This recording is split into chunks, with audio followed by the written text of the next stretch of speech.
నమస్తే, నేను జీవి సత్యనారాయణ. ఈ వీడియోలో అమెరికా వాళ్ళు సుంకాలు టారిఫ్లు అనౌన్స్ చేయడం జరిగింది. మన దేశానికి ఇంకా చేయలేదు, మిగిలిన దేశాలకు చేయడం జరిగింది. కొన్ని దేశాలు అవన్నీ డేటా దానికి ఒక్కొక్క దేశాన్ని బట్టి అవన్నీ చిన్న చిన్న దేశాలు. అయితే అవన్నీ కూడా ఆగస్టు 1 నుంచి అమల్లోకి అని చెప్పడం జరిగింది. ఈ సుంకాలు టారిఫ్లు ఏవైతే ఉన్నాయో, అయితే మన దేశానికి ఏదైనా బెనిఫిట్ ఉందా లేదా, ఆ సుంకాలు టారిఫ్లు వేరే దేశానికి ఇచ్చినాయి, మన దేశానికి ఏముందో చూద్దాం ఇప్పుడు. అయితే చైనాకు వెళ్ళాల్సినటువంటి సరుకు మన దేశానికి వస్తుంది ఆ సుంకాల టారిఫ్ల వలన. అదేంటిదో చూద్దాము. ఈ అమెరికా నుంచి ఏదైతే ఉందో, ఏదైతే సుంకాలు టారిఫ్లు నిర్ణయించిన తర్వాత గడువు కంటే ముందే ఇరు దేశాల మధ్య ఏదైతే వాణిజ్య ఒప్పందం ఏదైతే కుదురుతున్నాయో, ఈ ఉన్నత స్థాయిలోనే సంప్రదింపులు జరుగుతున్నాయి. అయితే ఎప్పుడైతే ఈ సంప్రదింపులు జరుగుతున్నాయో, టారిఫ్లు డేట్ ఏదైతే ఉందో అంతకంటే ముందే ఈ దేశాల మధ్య సానుకూలత కనిపించడం జరిగింది. అయితే అమెరికా నుంచి చైనాకు వెళ్ళాల్సిన ఇథేను, అంటే అమెరికా నుంచి చైనాకి వెళ్ళాలి ఈ ఇథేన్ ఏదైతే ఉందో చైనాకి వెళ్ళకుండా మన దేశానికి వస్తుంది. అది ముఖేష్ అంబానీకి చెందిన రిలయన్స్ ఇండస్ట్రీస్ దిగుమతి చేసుకుంటుంది. అయితే దీంతో ఏమవుతుంది, వాణిజ్య ఒప్పందం ఏదైతే ఉందో సానుకూలంగా ఉంటుందనేది ఈ వీడియో యొక్క విశ్లేషణ. అయితే దీంతో ఏమవుతుందంటే వాణిజ్య లోటు తగ్గుతుంది.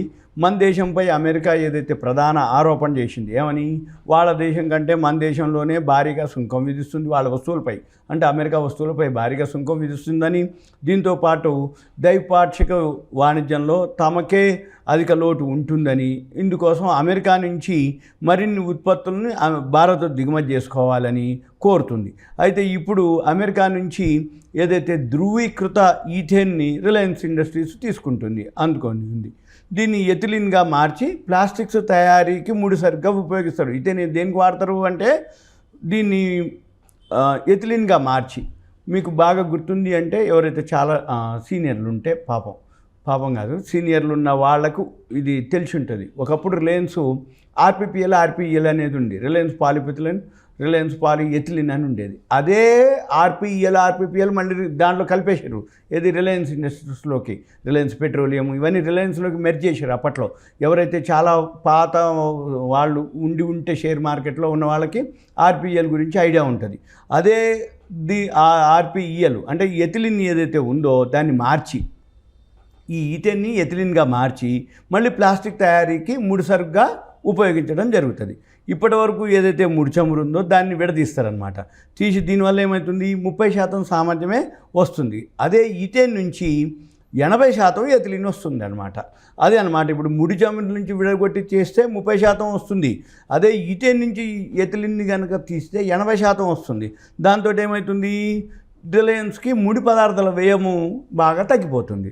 దాంతో ఏమవుతుంది, మనకు మంచి, అంటే ఆ రిలయన్స్కి మంచి లాభం వస్తుంది. ఆ రిలయన్స్కి మంచి లాభం వస్తే మనం ఏం చేయాలి, రిలయన్స్ తక్కువలో ఉన్నప్పుడు కొనుక్కోవాలి. అప్పుడు ఈ ఎథిలిన్ ద్వారా వచ్చినటువంటి ఏదైతే సంపాదన ఉందో అందులో భాగం మనకు కూడా నెట్టే. అయితే అమెరికాకి మన దేశంతో పాటు వాణిజ్య లోటు కూడా తగ్గడం జరుగుతుంది.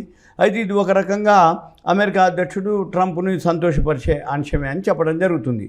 అయితే ఈ వాణిజ్య ఒప్పందానికి ఎలా ఉపయోగం అంటే, రిలయన్స్ ఈథేన్ దిగుమతులను కనుక మన ఈ టైంలో, అంటే ఈ సుంకాలు టారిఫ్ టైంలో మనం జరుగుతున్నాయి కాబట్టి, ఈ సుంకాల విధింపుకు ట్రంప్ ఏదైతే నిర్ణయించినటువంటి గడువు కంటే ముందే జరగటం వలన అమెరికాలో జౌళి ఎలక్ట్రానిక్స్ మార్కెట్లని మెరుగుపరుచుకోవాలనుకుంటున్న మన దేశం బేరసారాలకి ఉపయోగించుకోవచ్చు. అంటే టారిఫ్లు సుంకాలు ఏవైతే ఉన్నాయో, ఏ దేశానికి ఎంత ఉన్నాయో, మంది ఎంత ఉంది, ఇంకా మంది ఫిక్స్ కాలేదు, మంది ఎంత ఉంది, వాళ్ళది ఎంత ఉంది, మధ్యలో ఏమైతే ఉన్నాయో ఈ మార్కెట్లను మనము డిస్కస్ చేసి మనం గడువు కంటే ముందే జరగటం వల్ల ఏమవుతుంది, ఈ జౌళి ఎలక్ట్రానిక్స్ పరిశ్రమలో మెరుగుపరుచుకోవాలి, అంటే బేరసారాలు చేయాలనేది వాళ్ళ ఉద్దేశం అనమాట.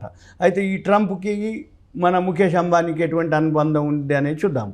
ముఖేష్ అంబానీ ఏదైతే వాళ్ళ అబ్బాయి పెళ్లికి, అనంత్ అంబానీ పెళ్లి సమయంలో ఇవాంకా ట్రంప్, జర్డ్ కుష్నర్ అంబానీ వాళ్ళిద్దరికి, అంటే ఇవాంకా ట్రంప్కు, జర్డ్ కుష్నర్కు అంబానీ ఆతిథ్యం ఇచ్చింది, అంటే పెళ్లికి అప్పుడు.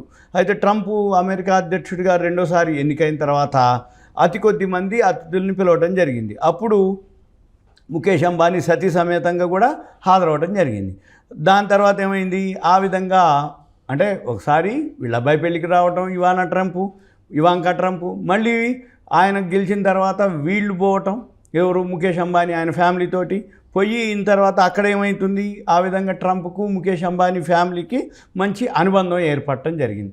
దాంతో ఏమవుతుంది, తాజాగా ఇప్పుడు ఏదైతే ఇంధన అనుబంధంతో అమెరికాలో మన వాణిజ్య ఊహాత్మక విలువలను పెంచుకోవడంతో పాటు అంతర్జాతీయంగా రసాయనాల రంగంలో చైనా ఆధిపత్యానికి మనము అంటే చైనా ఏదైతే ఉందో డామినేషన్ ఉండదన్నట్టు మనం ఉంటుంది అనేది ఒకటే అనమాట.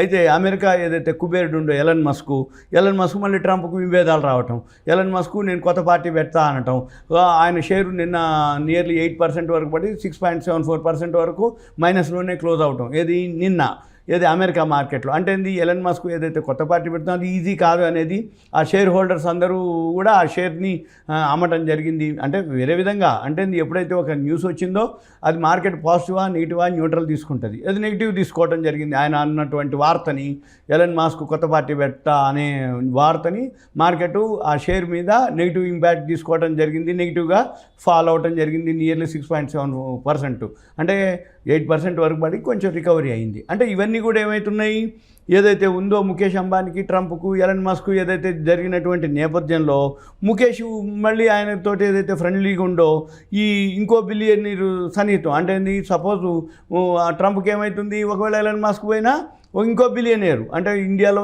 వరల్డ్లోనే ఏదైతే మన ఇండియాలో ఎవరైతే ఉందో టాప్ ఎవరైతే బిలియనీర్ ఉండంటే అదాని ముఖేష్ అంబానీతో సన్నిహితం ఏదైతే పెరుగుతుందనేది మనము గమనించాలి. ఇవన్నీ కూడా మీకు ఒక అవేర్నెస్, ఎడ్యుకేషన్. రాబోయే రోజుల్లో రిలయన్స్ షేర్ కనుక మీరు తగ్గితే కొనుక్కోమని నా సూచన, నా అభిప్రాయం. అయితే దీనికి సంబంధించిన ఏదైతే ఉందో టెక్నికల్గా చూసుకోవాలి, ఫండమెంటల్గా చూసుకోవాలి, బోర్డు మీటింగ్ ఉంటుంది, రిజల్ట్స్ చూసుకోవాలి, దీంతోపాటు న్యూస్ చూసుకోవాలి. ఇవన్నీ ఏవైతే మీకు చెప్తానో ఇవన్నీ కూడా మీకు awareness, education, information, knowledge purpose మాత్రమే. ఇంకా దీనికి సంబంధించి మీకు ఏమైనా డౌట్స్ కానీ ఏమైనా ఉంటే దయచేసి నాకు కాల్ చేయవద్దు. మీ పేరు, ఏరియా, వాట్సాప్ మెసేజ్ పెట్టి మనం డిస్కస్ చేసి తర్వాత ఎలా అనేది ప్లాన్ చేద్దాం. ఉంటా. Thank you. సెలవు.